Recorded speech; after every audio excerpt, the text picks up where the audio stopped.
Ketimpangan ekonomi adalah salah satu isu besar dalam dunia modern.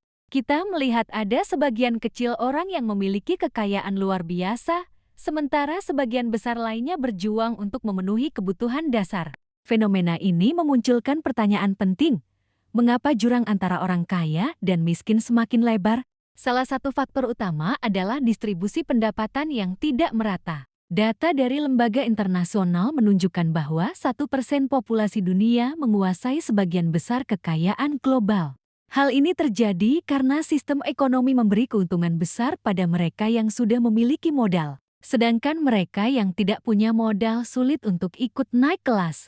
Perkembangan teknologi juga menjadi faktor penting. Otomatisasi dan digitalisasi memang menciptakan peluang baru, tetapi juga menggantikan banyak pekerjaan tradisional.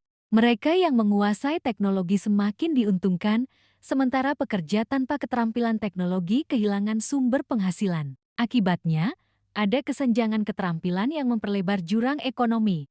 Investasi dan aset finansial menjadi pendorong besar kesenjangan. Orang kaya menaruh uang mereka pada saham, properti, atau bisnis global yang terus bertumbuh nilainya. Sebaliknya, orang miskin biasanya hanya bergantung pada penghasilan harian tanpa aset yang bisa berkembang. Dari sinilah muncul efek bola salju.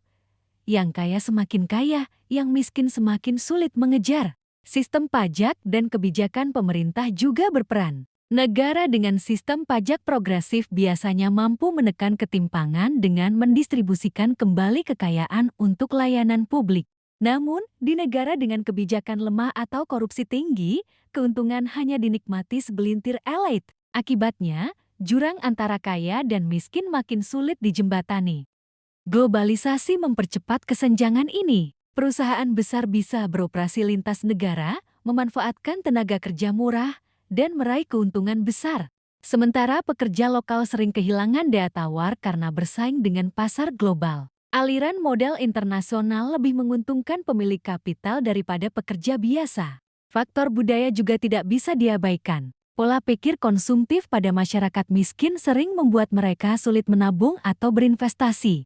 Sebaliknya, orang kaya cenderung lebih sadar akan pentingnya investasi jangka panjang. Pendidikan keuangan yang minim memperparah situasi ini, sehingga kesenjangan terus melebar dari generasi ke generasi.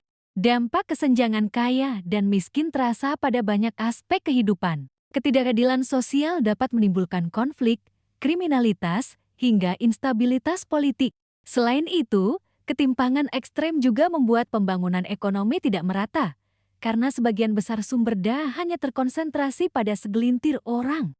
Untuk menjembatani jurang ini, dibutuhkan kombinasi solusi, pendidikan yang merata, akses teknologi, reformasi pajak, serta pemberdayaan ekonomi rakyat menjadi langkah penting. Tanpa intervensi nyata, kesenjangan hanya akan semakin melebar dan dampaknya bisa mengancam masa depan generasi berikutnya. Jurang kaya dan miskin bukanlah masalah yang tak bisa diatasi. Dengan kesadaran kolektif, kebijakan yang adil, dan sistem ekonomi yang lebih inklusif, dunia yang lebih seimbang bisa tercapai. Karena kesejahteraan bukan hanya hak segelintir orang, melainkan hak seluruh umat manusia.